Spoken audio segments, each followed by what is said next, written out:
안녕하세요. 반갑습니다. 10월 15일 금요일 새벽 말씀입니다. 본문 말씀은 마태복음 9장 35절에서 38절입니다.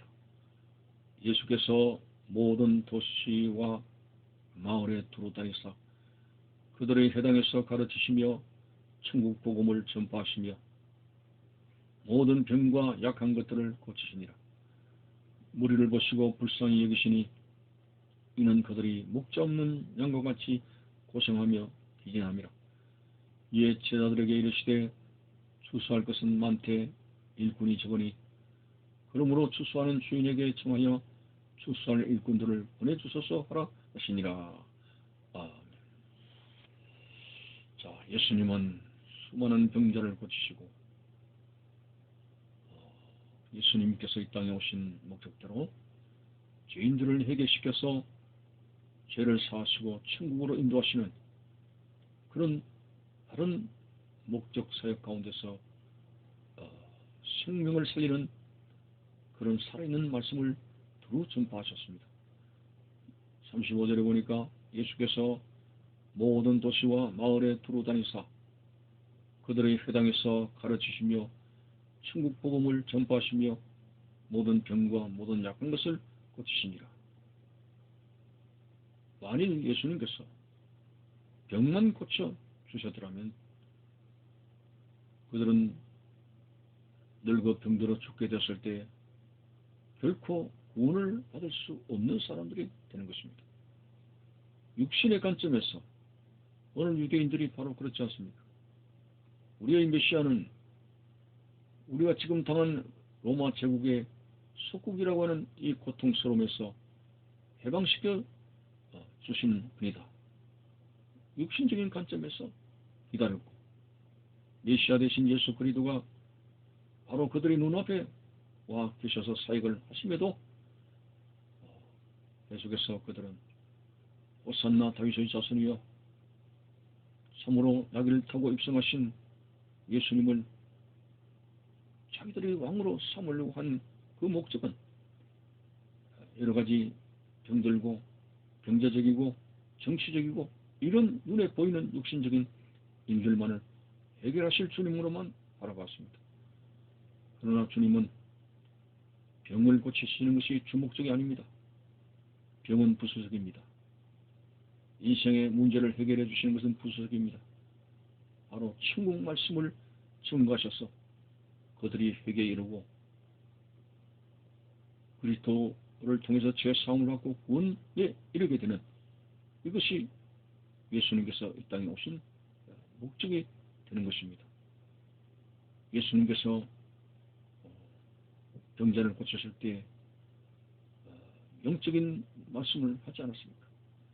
내 죄사함을 받았느니라. 그렇습니다.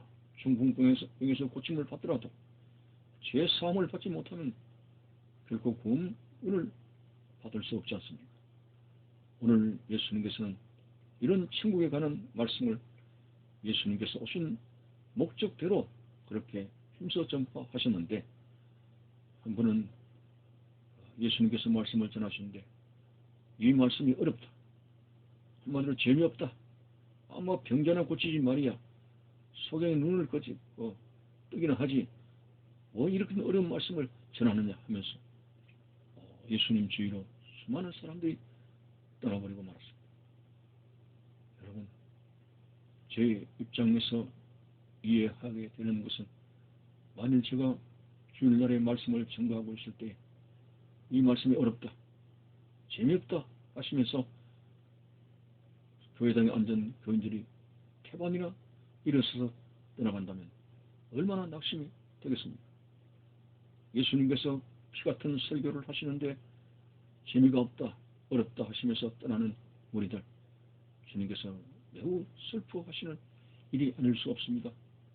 그래서 예수님은 제자들을 향해서 너희들도 저 무리들처럼 재미없다, 그래 재미없으면 너희들도 떠나거라, 이렇게 하지 않았습니까? 그때 베드로는 참으로 끔찍한 믿음의 고백을 했습니다. 주님, 영생의 말씀이 계시는데 우리가 주를 떠나서 어디로 가겠습니까?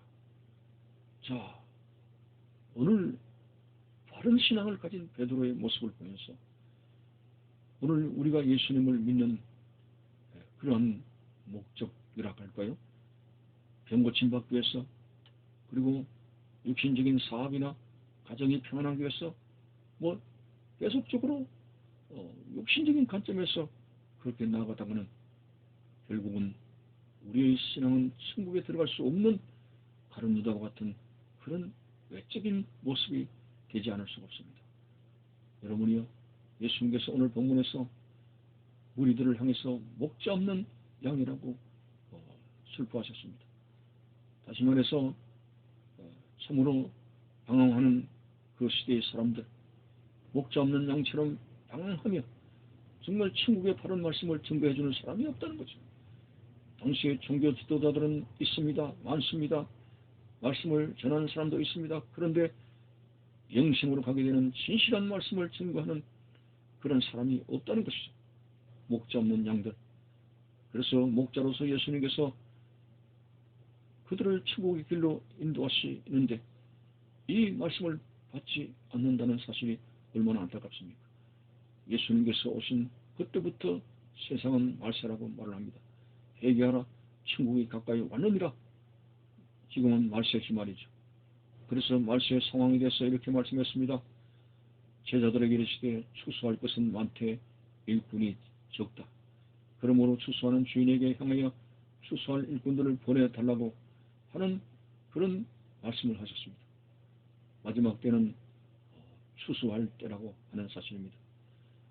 이건 자를 천국 창고에 모아드리는 그런 은혜 받을 만한 때의 구원의 시대입니다. 이런 추수라는 말을 신천지 사악한 이단의 무리는 그것을 추수꾼이라고 이용을 합니다만 그런 의미가 아닙니다. 진실로 영생의 말씀을 통해서 제3을 받게 되는 구원의 역사가 오늘 우리 주위 속에 전도함을 통해서 많이 일어나야 됩니다. 돈을 보고 빵을 바라보며 세상의 출세를 바라보고 예수를 따르는 것이 아니라 바로 영생의 말씀, 진정한 우리의 영원한 목자 되신 주님께서 영생의 말씀을 주시게 되는데 이 말씀을 통해서 진정 죄의 무거운 짐을 붓고 오로지 천국에 이를 수 있는 그런 구원에 이르는 하나님의 사람들이 되어져야 된다 하고 하는 것입니다. 여러분, 정말 기복적인 잘못된 신앙을 버려야 됩니다. 예수를 통해서 내 육신적인 삶을 이루게 하는 수단으로 나가는 그런 어리석은 신앙을 버리고 오직 우리의 시민권은 하늘에 있는지라 라고 고백하는 바울의 진정한 고백처럼 바울이 얼마나 많은 복음을 전하면서 고난과 고통과 위기를 만납니까? 그래도 그가 우리에게 건면한 대로 항상 기뻐하고 범사에 감사하며 살아갈 수 있었던 주 원리가 바로 하나님 나라에 대한 맛을 받게 되고 천국에 대한 소망을 가지기 때문에 그런 고난들이 아무것도 그의 신앙의 삶에 방해가 되지 않습니다. 그가 네로 황제 앞에 죽음이 가까이 왔을 때 나는 나의 달려갈 길과 믿음을 지켰으니 이제 후로는 의의 재판장 되신 주님께서 나에게 멸류관을 주실 것이로다 하면서 오히려 세상을 떠나가는 죽음 앞에 두려워하지 않고 담대함으로 성령 안에서의 기쁨을 가지게 되는 모습을 보면서 여러분, 우리 신앙생활의 궁극적인 목표는 천국입니다. 이 땅이 아닙니다. 그렇다고 해서 현실을 무시하라고 하는 것이 아니라 그리스도인은 현실에서 가장 적극적으로 살아가야 됩니다. 그러나 그 목표는 하늘의 보물을 쌓는 것처럼 오늘 우리의 수고와 땀과 모든 것을 하나님 나라의 소망을 두며 하게 되는 것입니다. 천국을 잃어버리면 아무 소용이 없습니다. 구원의 특구를 확실히 쓰십시오. 구원의 신앙을 가지고 오늘도 저 높은 것을 향해서 하나님께 나아가는 사람, 신자 되어져야 됩니다. 오늘 제자들에게 예수님께서 승천하시기 전에 내가 너희를 세상의 고아처럼 버려두지 아니할 것이요 세상 끝날까지 항상 너희와 함께 있으리라 했습니다. 그렇습니다. 길과 진리와 생명 대신 천국으로 가는 길과 진리와 생명 대신 목자 되신 주님의 인도함이 없이는 어떻게 우리가 천성을 향해 가겠습니까? 과거에 이스라엘 백성들이 그런 기둥과 불기둥의 역사로 가나안 땅을 가게 되듯이 오늘날에는 성령의 불기둥, 구름기둥, 그리스도의 영의 불기둥과 구름기둥의 내적 역사로 인해서 우리는 인도함을 받을 수 있습니다. 영원한 나의 목자 주님만을 따라가며 천국을 향해서 영생의 말씀을 확실히 받으면서 말씀을 물송이처럼 달게 되는 그런 믿음의 역사, 행복한 역사가 내 속에 일어나며 천국을 향해서 나가는 믿음의 사람이 되시기를 바라는 것입니다. 감사합니다.